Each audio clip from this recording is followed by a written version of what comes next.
I found my vintage SF reading journey to be somewhat like a good meal. There's the main course, perhaps Arthur C. Clarke or Ursula K. Le Guin, and then there's dessert.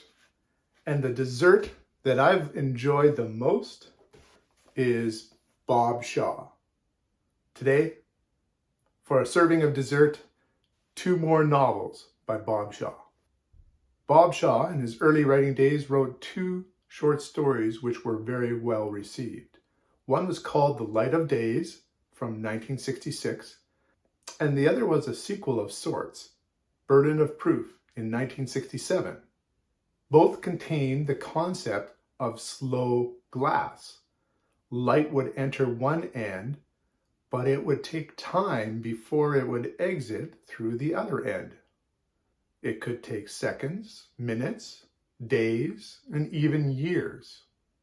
This astounding idea made for some memorable scenes. In Burden of Proof, could a window have witnessed a murder? But would the window take so long to show that murder that you would go through a trial and a sentencing and perhaps even an execution before you could see it? In Light of Other Days, we have a sweet story about a window which could see both ways, one outside, but also the other inside into a home. I do want to make this spoiler proof, so I won't go any further than that. Now, science fiction is famous for its fix-up novels, where authors take short stories and create a novel out of them. Bob Shaw did this with The Light of Other Days and Burden of Proof, surrounding them by a new story. The novel is Other Days and Other Eyes, 1972. Now, I don't have a physical copy of this one. It's actually rather difficult to find and quite expensive. I really think that we need to have some of Bob Shaw's work reprinted. I did find a copy that I could borrow at archive.org. The overall story in this fix-up novel is about the scientist who has discovered slow glass. It is a glass that is so dense that light takes time to pass through it.